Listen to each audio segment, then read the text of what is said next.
5 January 1942, Colditz Castle, Saxony, Germany. The bell in the castle courtyard had only just finished its long metallic shiver when Lieutenant Airey Neave fixed the last stitch of braid to his tunic cuff and felt the prickle of cold cloth against his wrist. The stage lights from the prisoners' theater still leaked through the slats and painted a thin yellow band across the trapdoor at his feet. Above him, men were reading their lines for a comic sketch in clumsy German, their voices a cover that had been planned and rehearsed for weeks.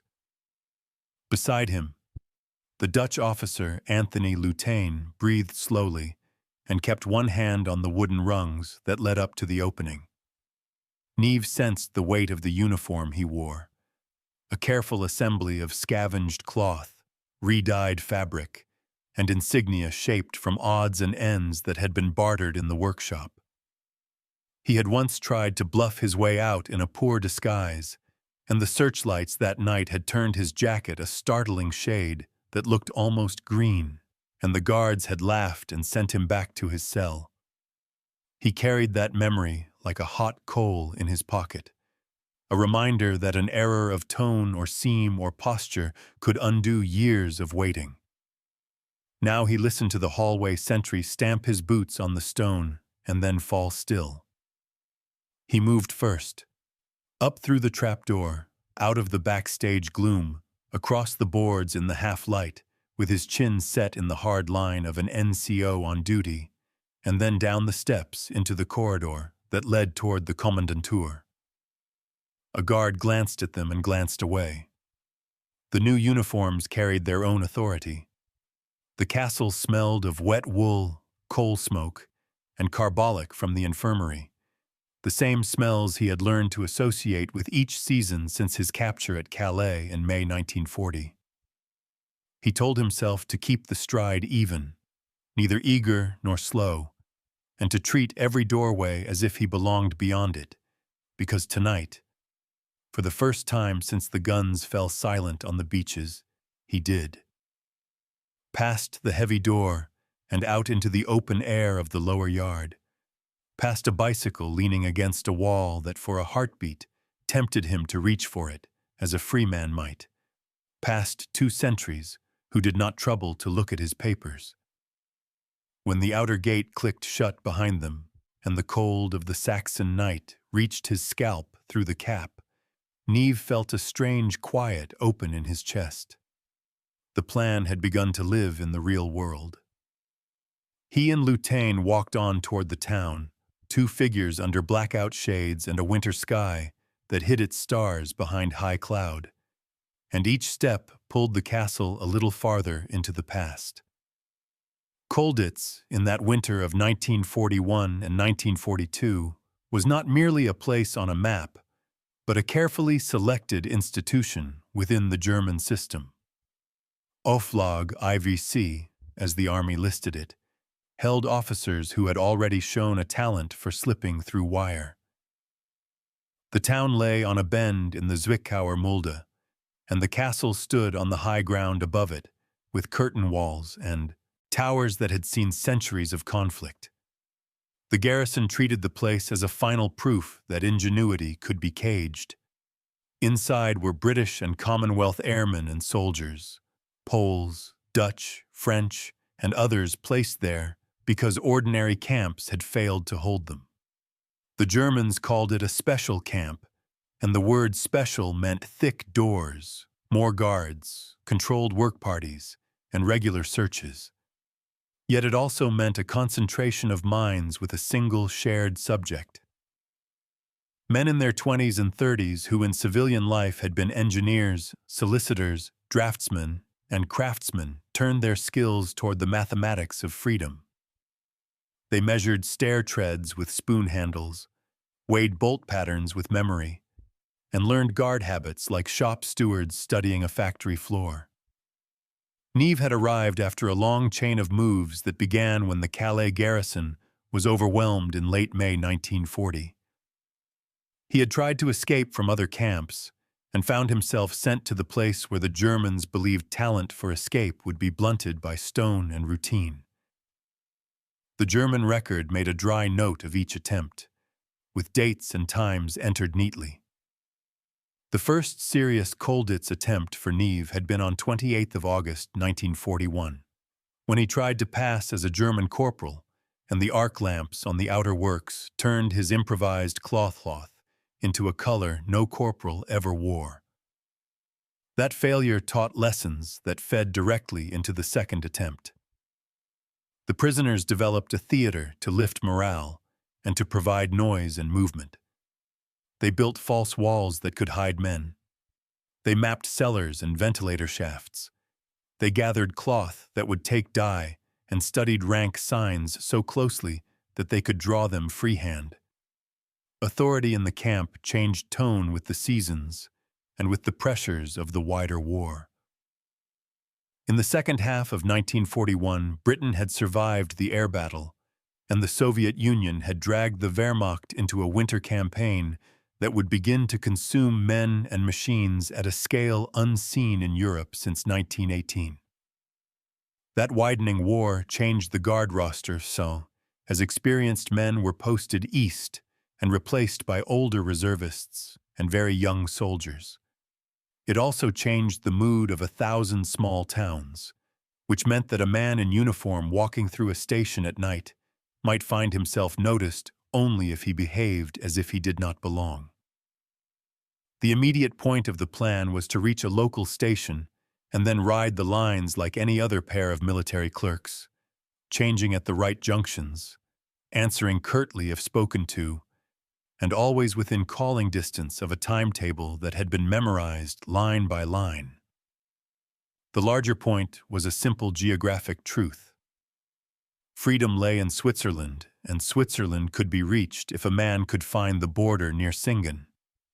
That route had been proven by others, and it required a cool head and a willingness to climb a hillside of snow behind a customs fence with patience and silence.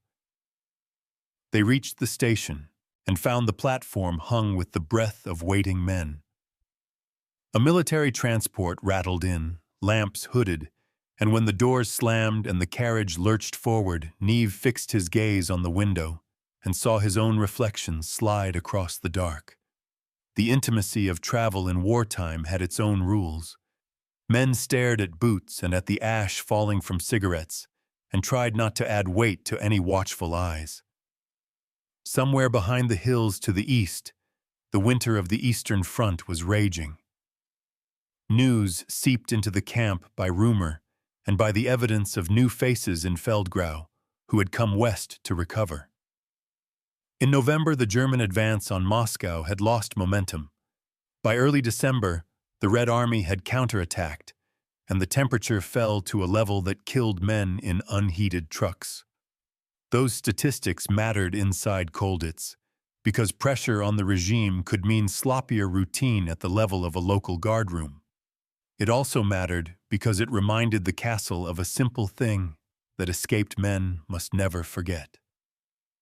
The war outside did not pause for individual courage. The trains that bore Neave and Lieutenant through the dark were part of a network that ran on coal and timetables. Every day, thousands of wagons moved raw materials to mills, and mills turned out tons of steel that went east in an iron river. The flow of men and materiel meant crowded corridors and long queues at kiosks. Crowds are a kind of camouflage if a man does not draw the wrong eye. They changed at Leipzig, a city with a railway tradition that could be felt in the size of the concourse and in the efficient rattle of luggage carts. They changed again on a line that pointed them toward Ulm, then toward the southwest. Between changes, there were moments of knife-edge quiet when a patrol stepped into the carriage and asked questions. The correct answer was never long and never volunteered. Papers, travel authority, a note about a message to a commandant, a complaint about delays delivered with the bored impatience of a man who has done this a dozen times. In the winter of 1941, the Reich's trains carried millions of passengers each week. A pair of uniformed men moving with purpose could drown in that human sea. In his mind, Neave carried more than railway timetables. He carried lines from British escape reports that had been copied by hand and passed from cell to cell. One such report described a farmer near the Swiss border who would give a simple set of directions if approached with the right phrase. Another described a customs patrol that walked a regular beat from a path above Singen and that paused at the same bend to light cigarettes. The facts were small, but a dossier of small facts is what an escape plan really is. The wider war could turn on millions of shells fired across a steppe or on the daily output of a refinery measured in thousands of barrels. The freedom of two men could turn on knowing the difference between the bark of a spruce and the bark of a fir when felt with a POW, numbed hand in the dark. By late evening, they were close enough to the south to smell the wet wool of people who had been out in snow.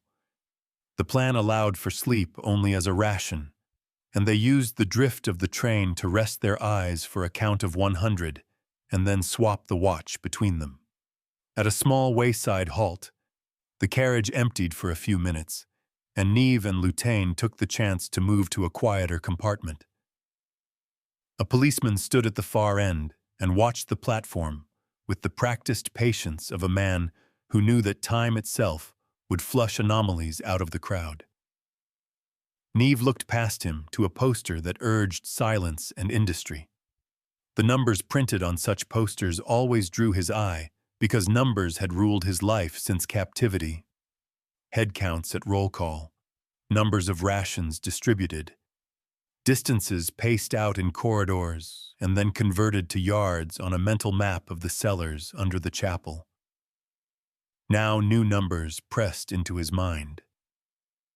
The German border with Switzerland runs for hundreds of kilometers, but only a few sections could be reached by a pair of fugitives without local help. The town of Singen lay about 10 kilometers from the line. The hills above it carried patrols that worked a clock face pattern. Customs officers knew the names of the farmers whose fields straddled the line. In wartime, the border had become both a sieve and a drum. It kept most things in with its mesh of fences and patrols. It amplified the sound of footsteps on the wrong side of wire. Yet it also allowed the quiet rhythm of commerce and neutral traffic to continue. And that rhythm hid other movements if the timing was right. When they finally stepped down at a station within a day's travel of the frontier they left behind, the relative safety of uniforms among uniforms. From here, the plan required the old arts. Walking by night, hiding by day, eating just enough to keep the legs steady, feeling with the hands for the curl of wire on a boundary fence without snapping it, listening for the slow drag of a sentry's heel during a turn. Somewhere ahead there would be snow against fir trunks and the smell of wood smoke from a farmhouse kitchen, a smell that belongs equally to peace and to war. They found a barn before dawn and lay in the straw and allowed their thoughts to run as far back as Calais and forwards, as far as the first quiet room that would not lock from the outside. Neave pulled a small folded paper from his breast pocket and read a line he had copied from a diary kept by another officer. The line said simply that a man in captivity must make a map inside his head and must walk across it every day. He had done that for 20 months. Tonight, he had begun to walk across a real one. By dawn the next day, the snow had crusted under their boots, and the valley below was veiled in a thin mist that softened the outlines of barns and railway sheds. Airey Neave and Anthony Lieutenant had left the rail lines behind them during the night and now moved on foot through a landscape of hedgerows and frozen ruts. Every few hundred yards they stopped to listen for the sound of patrols, the sharp bark of a dog, or the slow clatter of a distant train. It was 6 January 1942, and the war had entered its third winter. Across the continent, armies were fighting for survival in temperatures that froze fuel and killed exposed men in minutes. In the east, The German Sixth Army was still driving toward the Volga, but already showing signs of exhaustion. In North Africa, Rommel's forces were regrouping for a new offensive. In Britain, factories ran day and night to rebuild the strength that would someday return to Europe. In this vast machinery of war, the movements of two escaped officers through the Saxon countryside were invisible, yet their progress embodied a different kind of battle, one of patience, calculation, and will. Neave moved like a man measuring the world in footsteps, testing each sound against his memory of drills in British training grounds, when movement through open country was a science of shadow and timing. Now it was not exercise but survival. Each farm they passed was both refuge and danger. Smoke from a chimney meant warmth, but also witnesses. He carried in his pocket 2 hard biscuits and a small tin of condensed milk, rationed into spoonfuls to keep his body steady. The map he had memorized was now a series of landmarks: a bridge over a frozen canal, a church steeple that rose above a valley, a stretch of railway embankment that curved south toward Ulm. They had agreed to travel by night and rest by day, but fatigue blurred those boundaries until every hour was a negotiation with the body's limits. In Colditz, Neave had learned that escape began not with motion, but with observation. Weeks of watching guards, counting steps, memorizing light patterns, and recording the times of inspections were all part of the same discipline. Now, in open country, that habit persisted. He read the ground for footprints, the air for the hum of electrical wires, and the villages for subtle signs of war: blackout curtains, ration lines, and posters declaring that loose talk cost lives. The Reich in early 1942 was a place under intense strain, yet still outwardly organized. Trains ran on time, farmers met quotas, posters proclaimed victory in the east, even as casualty lists grew longer. For a British officer on the run, this efficiency was both obstacle and opportunity. It meant that every civilian movement was monitored, but it also meant that bureaucratic confidence dulled vigilance in small corners of the system. In his mind, Neave divided the journey into measurable goals: first to reach Ulm without arrest, then to Freiburg, then to the border near Singen. At each stage he expected a new kind of risk. In the first days it was discovery by a passing patrol. Later it would be interrogation by officials trained to read hesitation as guilt. The disguise that had fooled guards at Colditz could not withstand sustained scrutiny by railway police. That was why timing mattered more than costume.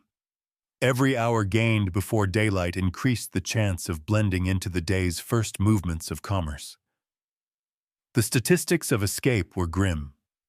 By the end of 1941, more than 2,000 British officers had attempted to break out of German camps. Fewer than 300 had reached neutral territory. Fewer than 50 had done so from Colditz. Each success was studied like a campaign, its lessons passed through coded letters that reached London through neutral channels. Those letters had taught Neave what not to do: never follow the same route twice, never trust a single contact, never assume that a uniform alone would carry you to safety. Late in the afternoon, they reached a small village south of Rottweil. Lieutenant, whose command of German was flawless, approached a farmer and asked for water. The man nodded, suspicious but uninterested. His wife filled a jug from the well while her eyes darted between the 2 uniforms and the road beyond the gate.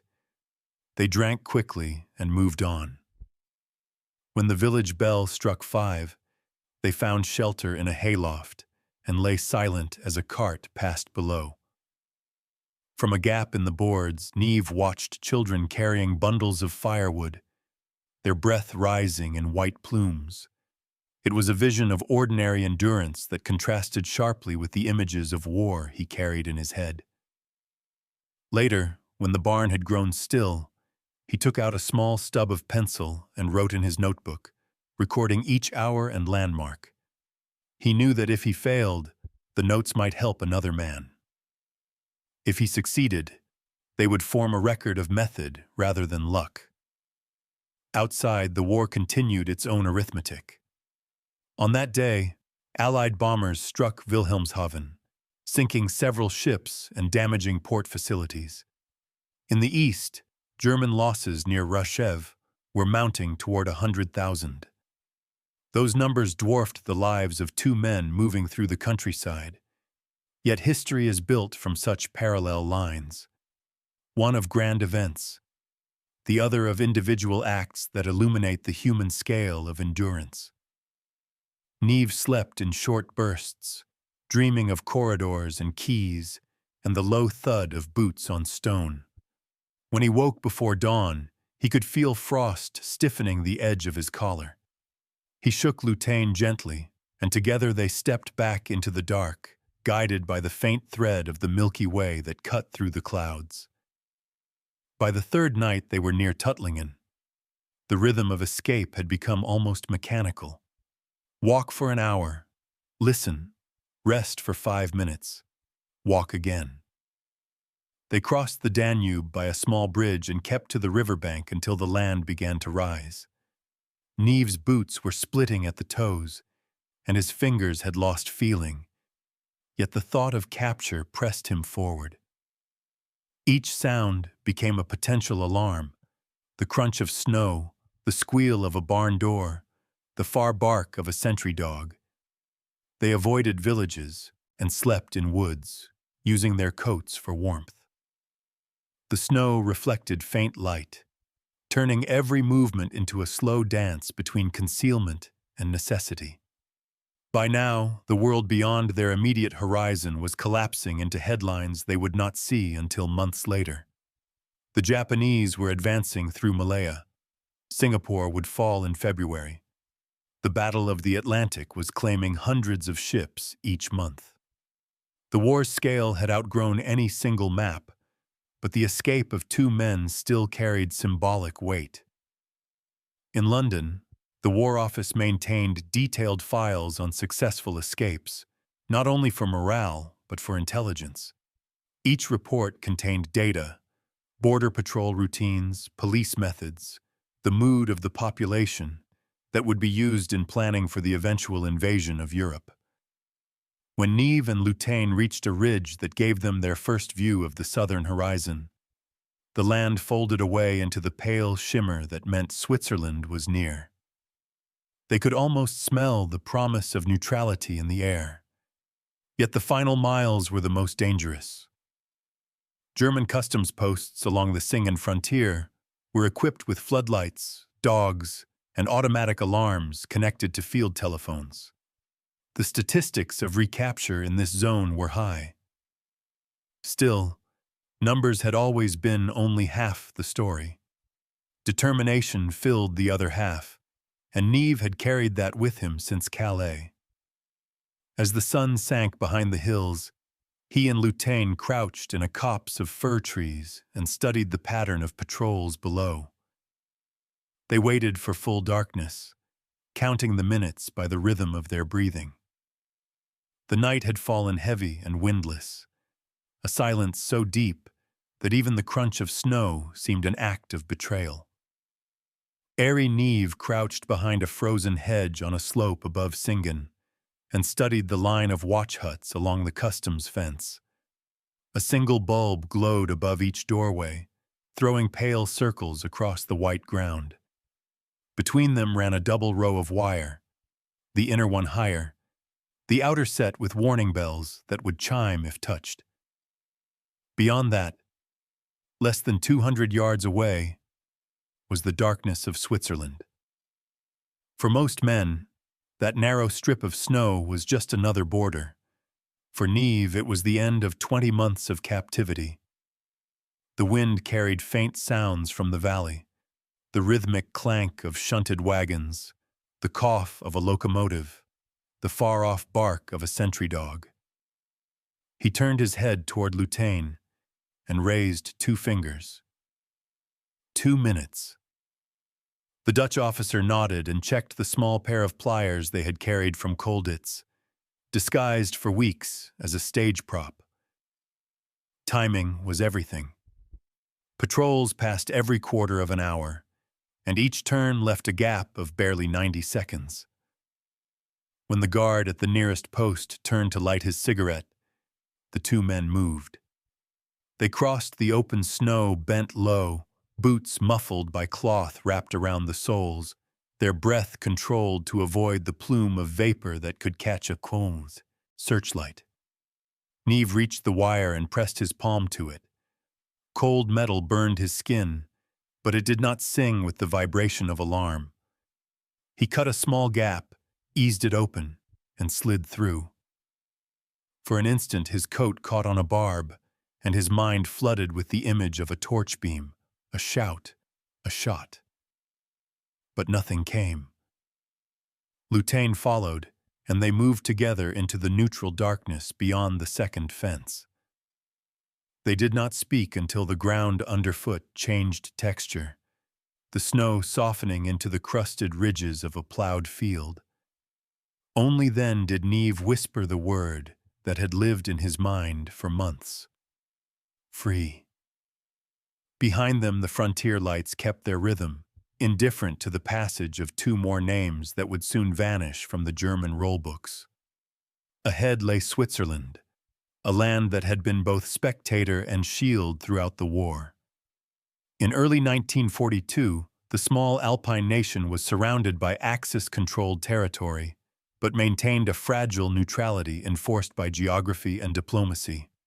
Its borders stretched for nearly 1,800 kilometers, guarded by 430,000 mobilized soldiers who watched the war grind on from their mountains.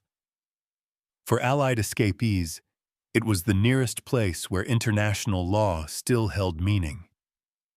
Reaching it meant survival. Remaining there required restraint.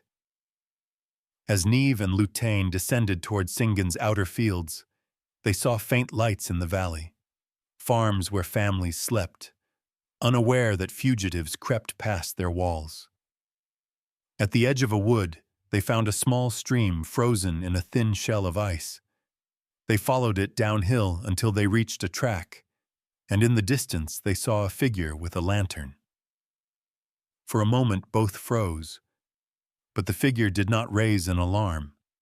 It was a Swiss customs guard, a man in a dark coat who studied them for a long moment, and then spoke a single sentence in German. "You are in Switzerland now." He gestured toward the track that led to the nearest post. The relief that followed was not the triumph of victory, but the hollow calm that comes after months of tension. Neave felt the weight of captivity fall away in layers, replaced by an almost painful awareness of space, of the simple act of standing without fear. They walked to the guardhouse where an officer in a gray uniform took their names, their ranks, and their last camp. Hot coffee arrived in enamel mugs, and for the first time in almost 2 years, they were treated as soldiers rather than prisoners. The officer nodded when he heard Colditz. He had read of the place in dispatches and shook his head slowly. "You are lucky men," he said, though both knew luck had been only a small part of it. Switzerland maintained its own strict code for enemy escapees. Under the Geneva Convention, any prisoner who reached neutral soil could not return immediately to combat and was therefore interned until the end of hostilities. For the British, this meant questioning, medical examination, and eventual transfer through the diplomatic channels that connected Bern with London via the Red Cross. In Neave's case, those channels moved unusually fast. Within 2 weeks, he was in an internment camp near the town of Adelboden, a resort village ringed by mountains whose peaks blazed white against the winter sky. The contrast between Colditz and Adelboden could not have been greater. Here there were hot meals, clean sheets, and quiet streets. The internees were free to walk under supervision, to read newspapers, and to listen to BBC broadcasts that drifted across the airwaves. Yet freedom in a neutral country carried its own tension. For an officer trained to serve, inactivity was another kind of confinement. Neave wrote daily reports for the British military attaché, detailing every observation he could recall from his journey: railway routines, guard patterns, transport statistics, and morale among the German ranks. These notes would later prove invaluable to Allied intelligence. He recorded how supply trains ran on predictable schedules even during the harshest winter, how civilian discipline remained high despite growing shortages, and how the countryside showed little visible destruction. Each fact became another piece in the vast mosaic of intelligence that would one day support the invasion of Europe. By February 1942, arrangements for his repatriation were complete. Under a formal exchange agreement, certain officers who had made successful escapes were allowed to return to Britain, their neutrality lifted. On 18th of February, Neave boarded a diplomatic train to Lisbon, passing again through the landscape of war, this time as a passenger protected by international law. The same German officials who had once hunted him now stamped his papers without comment. When he stepped onto British soil again in early March 1942, Airey Neave was not the same man who had been captured at Calais nearly 2 years before. He was thinner, older, and quieter, carrying in his manner the precision that captivity had forced upon him. The British press reported his escape in restrained language, calling it a remarkable example of courage and planning. But in intelligence circles it meant much more. The War Office's MI9 branch, responsible for assisting Allied prisoners, needed men who understood both sides of the wire. Neave's experience made him invaluable. He was assigned to the team that coordinated escape and evasion efforts across occupied Europe, designing coded messages, maps concealed in cigarette packets, and radio contact systems for resistance networks. He worked in a London that still bore the scars of the Blitz, streets lined with sandbags, windows crossed with tape, the smell of smoke lingering after each raid. Yet beneath that damage, the machinery of war was sharpening for counterattack. British industry, once on the defensive, was now producing aircraft and munitions at unprecedented rates. In 1942 alone, more than 8,000 Spitfires rolled from factory floors, and tank production reached over 9,000 units. Those numbers defined the scale of the struggle, but within them, the human stories of endurance gave the conflict its meaning. Neave's own role turned from survival to service. His reports from Colditz and his guidance to new agents became part of a system that would help hundreds of downed airmen find their way back across the Channel. In secret memos, superiors described him as unflappable and mathematically precise in execution. He rarely spoke of Colditz except to answer direct questions, yet those who worked beside him noted the way he checked every detail twice and walked the perimeter of any new building before entering, habits that never left him. That spring, as Allied bombers began to reach deeper into Germany and the tide of war shifted slowly westward, the story of his escape circulated quietly among officers and trainees. It was told not as adventure, but as proof of method, that planning, observation, and calm could achieve what brute force could not. To the men still behind wire in Europe, the name Neave became a small beacon of possibility, a reminder that even the most fortified prison could be outwitted. Years later, when historians compiled the record of wartime escapes, they found that the Colditz break of January 1942 marked a turning point. It demonstrated that the psychological barrier of the escape-proof fortress could be broken, and it inspired others who would follow similar paths. The numbers that historians love to cite, 2,000 attempts, a few hundred successes, conceal the fact that each success demanded not just luck, but the will to think like one's captor, to see the world through enemy eyes, and yet never forget one's own purpose. As spring thawed the snows of Saxony and new prisoners filled the castle Neave had left behind, the legend of the escape grew. The Germans repaired the hole in the wire, rotated their guards, and announced new restrictions, but the myth of Colditz had already escaped with him. The castle would hold many more men before the war's end, but none would forget that a British officer and a Dutchman had once walked through its gates disguised as guards and vanished into the night. Spring 1942 brought a new rhythm to London, one measured by the steady hum of aircraft engines, the clatter of typewriters in underground offices, and the coded chatter of wireless transmissions that spanned the channel. Within this machinery of war, Airey Neave had found a new post at MI9, the British Military Intelligence Department tasked with aiding resistance networks and helping Allied servicemen escape from occupied Europe. His desk sat in a corner of the War Office on Whitehall, surrounded by maps pricked with colored pins marking known escape routes, safe houses, and clandestine drop zones. The work demanded a different kind of endurance from Colditz, the endurance of precision. Each operation depended on trust and secrecy. Couriers carried maps printed on silk, disguised as handkerchiefs, and compasses small enough to hide in buttons. Neave had walked those routes in his mind 100 times, understanding better than anyone how a misjudged minute or a wrong turn could mean death. When he briefed new agents, his tone was clipped but calm. He would say, "Remember, the countryside listens, even the cows."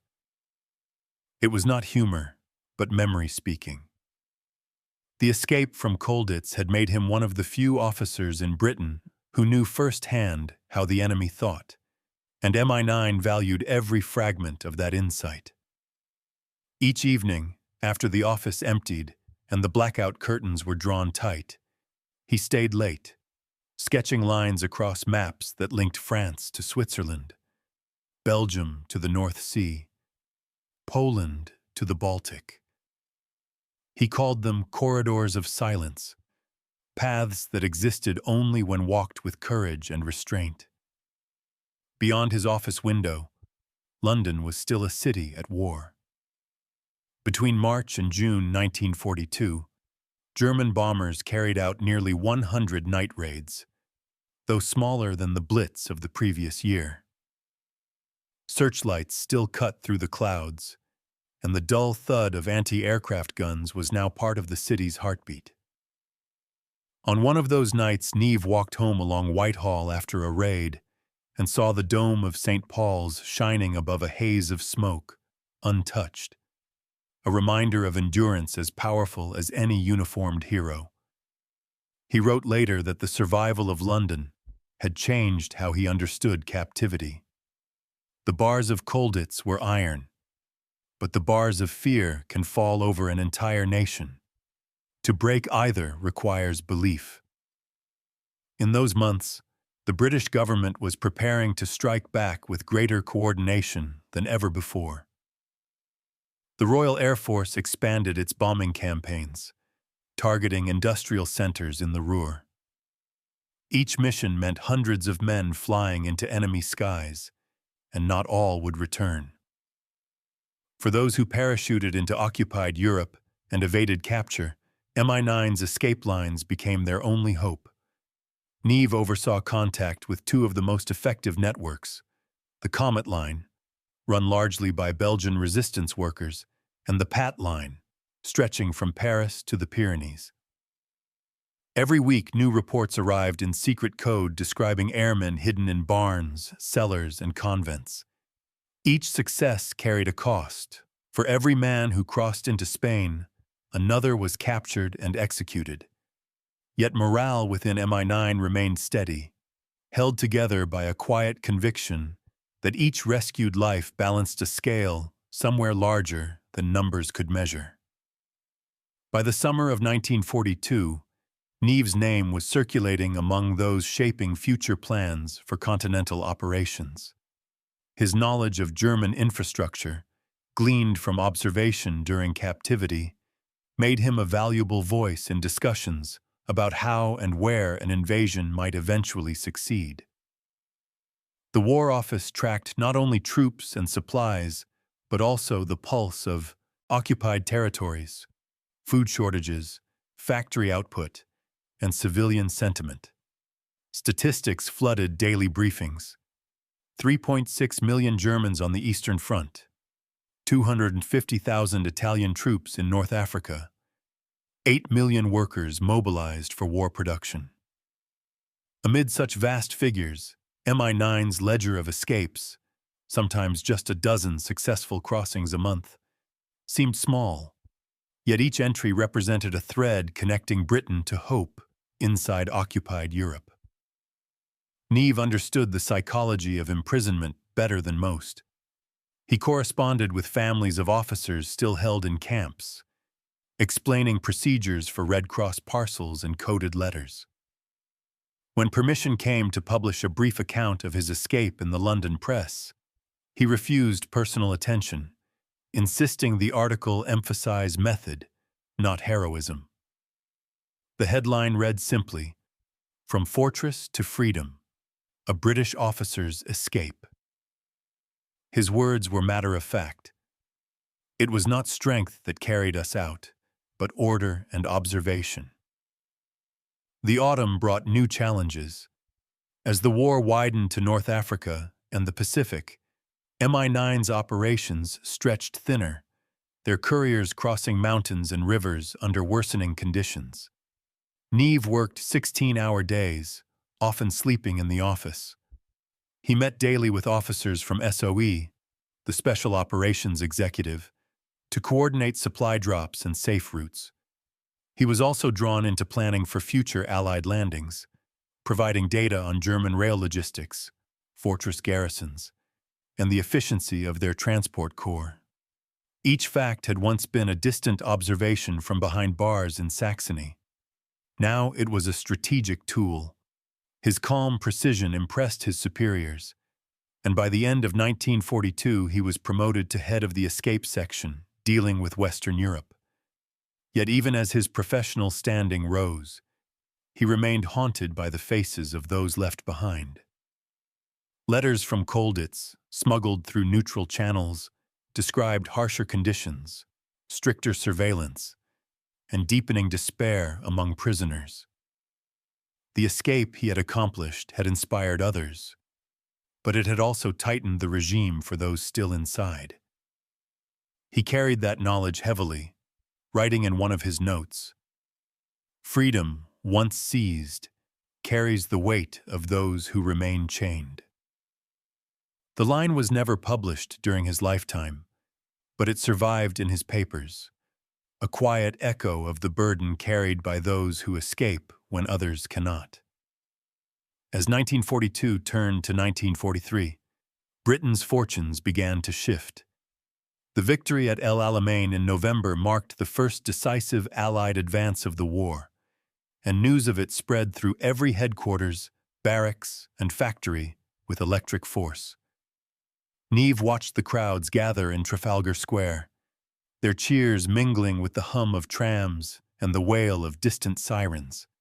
For the first time in years, Londoners spoke of momentum rather than endurance. Yet for Neave, the work remained as relentless as ever. He briefed new agents bound for France, teaching them how to memorize details without notes, how to navigate by stars, how to survive interrogation. His methods were practical, stripped of romance. The only victory, he told them, is to live long enough to serve again. In those words lay the essence of his philosophy, forged in the stone corridors of Colditz and tested in the secret war that followed. The British officer who had once walked through the gates of an enemy fortress in disguise now moved unseen through the bureaucratic labyrinth of Allied intelligence, guiding others toward the same invisible line between captivity and freedom. By early 1943, Airey Neave's work inside MI9 had begun to blur the line between intelligence and diplomacy. The department was small, scarcely more than a few dozen officers and clerks, yet its reach extended through thousands of resistance contacts across occupied Europe. Every successful exfiltration of a downed airman or captured soldier strengthened morale and provided valuable intelligence on German troop movements. For Neave, this was a war measured not in front lines, but in names and numbers written on coded lists. His mornings began with casualty reports and ended with the quiet satisfaction of a single line added to the day's success sheet. 2 airmen reached Madrid, 1 officer safe in Geneva. Each such notation was the product of hundreds of small acts of courage, forged papers, hidden trains, sympathetic villagers, all bound together by the invisible threads of trust. Neave understood how fragile those threads were. The Gestapo had begun to infiltrate escape networks by mid-year, posing as refugees or guides. When arrests began in Belgium and northern France, MI9's communications grew tense. He read the dispatches carefully, matching code names to faces he remembered. Some he had met only once, in briefings before their missions. Others were now presumed dead. It was a grim arithmetic, yet it sharpened his resolve. He often said to new recruits, "The war will not end in a single victory, but in a million survivals." In May 1943, Neave was summoned to a higher meeting at the Air Ministry, where officials discussed coordination between MI9 and the expanding SOE networks. The room smelled of tobacco and damp paper, its walls lined with maps of Europe marked with colored threads representing supply drops and sabotage zones. Reports from occupied France painted a picture of growing tension. German security forces, led by the Gestapo and the Abwehr, had increased patrols and introduced new identification systems. For MI9, this meant new risks. Couriers once able to move freely across regions now faced checkpoints at every town. To counter this, Neave proposed a system of regional coordination cells, small, independent teams linked through coded radio rather than long chains of messengers. It was a simple idea that reflected his Colditz experience: decentralize, observe, adapt. The proposal was accepted, and within months it became the basis for the Shelburne escape line that would rescue hundreds of Allied airmen after the Normandy landings. His colleagues described him as methodical and unsentimental, though those close to him noticed flashes of quiet emotion whenever reports mentioned prisoners or the word Colditz. He seldom spoke of it, but those who worked late saw the same pattern every evening.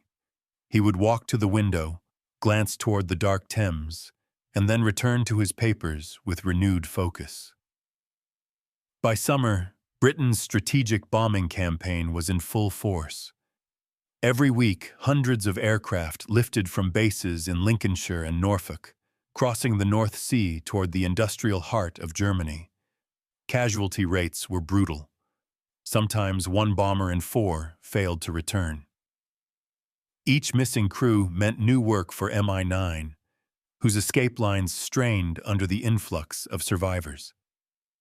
Neave managed the flood of names with a precision bordering on obsession. He tracked airmen like chess pieces, knowing that each safe arrival in Spain or Switzerland meant another trained man returned to duty. His notebooks, filled with neat columns of code numbers and destinations, became vital records of the underground war. At the same time, he monitored reports from Switzerland, where thousands of Allied prisoners who had escaped or been interned sent back information about German industry, morale, and transportation. The data was analyzed not only for rescue operations, but for the larger picture of the Reich's capacity to sustain the war. Each small detail, a train schedule, a factory's output, the tone of local propaganda, became evidence in the growing Allied portrait of Germany under strain.